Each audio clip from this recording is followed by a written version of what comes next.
رامز في 18 ده تحليل مش هزار. ده كلامي موجه للجمهور اللي كان موجود، اللي انا مش عارف ملته ايه ولا هو فين. كله الا النشيد الوطني لمنتخب مصر، وكله انك تقرب لحاجه تخص دوله مصر. لو على دي كوره فيلعن ابوها كوره، بناقص منها كوره.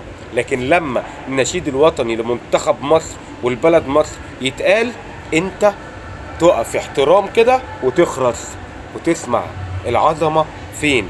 مصر هي اكبر دولة عربية وافريقية في اي حاجة وفي كل حاجة، في اي حاجة وفي كل حاجة. احنا شايفين نفسنا كده، واحنا مصدقين ان احنا كده. ولو انتم اللي مش مصدقين بصوا حواليكم وانتوا تعرفوا مصر مكانتها فين وواصلة لفين، وكانت فين وبقت فين. مش احنا اللي النشيد الوطني بتاعنا يتقال والناس تصفر فيه وتعمل صفافير استهجان. مش احنا، مش احنا. ما يصحش، عيب، ده عيب، دي حاجة مش محترمة. ايا كان مين الجمهور اللي كان قاعد في المدرجات، دي قلة قيمة وقلة احترام. ماليش دعوة بملتهم ايه او جنسيتهم ايه، اللي عمل كده مش محترم. يا راجل ده انتوا من جبروتكم في المؤتمر الصحفي بتاع ماتش السنغال، الراجل اللي كان بيتكلم ده مش خريج اعلام ولا صحافة، ده لو خريج تالتة ابتدائي، قسما بالله لو خريج تالتة ابتدائي مدرسة الجهلاء، مدرسة الجاهلين اللي عندكم، عمره ما هيطلع السؤال بالطريقة دي. مفيش حد يروح يكلم حد يقول له انت فاشل، انت فشلت، انت فاشل. لما انا اوصل قبل نهائي وبتقول عليا فاشل، امال انا لو خرجت من الادوار الاولى هتقول عليا ايه؟ ولا انت عايز تهاجمني لمجرد انك انت عايز تهاجمني وخلاص؟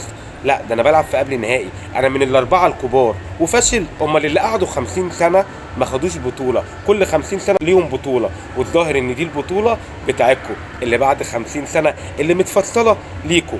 لما بنشتكي من اقامه وبنشتكي من معامله، ايه المشكله؟ رحنا فندق اقل من فندق ورحنا مكان اقل من مكان، ايه المانع ان احنا نقول كده؟ طب ما الاتحاد السنغالي نزل بيان وبيقول فيه نفس الكلام ونفس المشكله، رغم ان هو لسه ما خرجش من البطوله وهيلعب النهائي.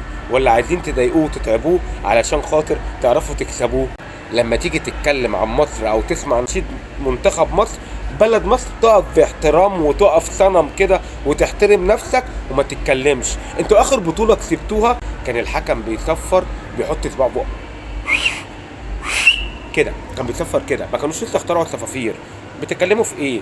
مش عشان سنة سنتين الدنيا ماشية هتعملوا كده؟ بتعملوا كده معانا عشان كرة؟ يا اخي يلعن ابو الكرة اللي كده، على ابو اللي يشجعها وهي كده.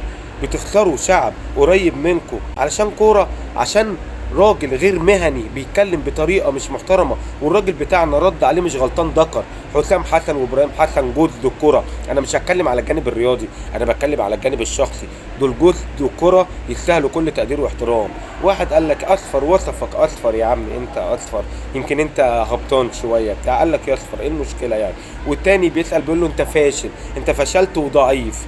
مين يقبل على نفسه كده؟ ده لو ما كانش رد كده. وبعدين ده الراجل ما ردش، ده قال انا مش هرد لان السؤال غير مهني وما فيهوش احترام. الراجل عمل ايه؟ ايه المشكله؟ واللي قالوا معانا 7 بطولات، ما دي الحقيقه. هو احنا قلنا على حد حاجه؟ ما احنا فعلا معانا 7 بطولات لافريقيا، دي حاجه ما تضايقوش. البطوله الثانيه اللي خدناها كانت حاجه و50 قبل انتوا ما تاخدوا حاجه. انتوا بتحكوا في ايه وبتتكلموا في ايه؟ الفرق كبير بيننا وبينكم، في فرق حضارات وتاريخ. راجل ده انتوا من الاتحاد الافريقي، من جبروته ومن تصرفاته الغريبه في المشاكل والاحتقان اللي بين مصر والمغرب وجمهور مصر والمغرب. الاتحاد الافريقي عين حكم مغربي لاداره مباراه مصر ونيجيريا. عارف اللي هو هعين لك حكم مغربي زي كورازيت، بس الحق يتقال ان الحكم جيد، كان جيد بصراحه، كان حكم كويس.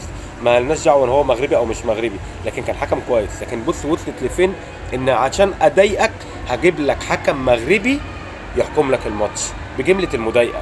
هو في كده؟ عمرنا ما كان عندنا مشكله انك تشجع مين، احنا ياما قابلنا. شجع اللي انت عايز تشجعه، ان شاء الله تشجع بوتسوانا، ان شاء الله تشجع انجولا، ان شاء الله تشجع موزمبيق، شجع اللي تشجعه. احنا 120 مليون، احنا نشجع نفسنا وبس، مش محتاجين نشجع حد تاني.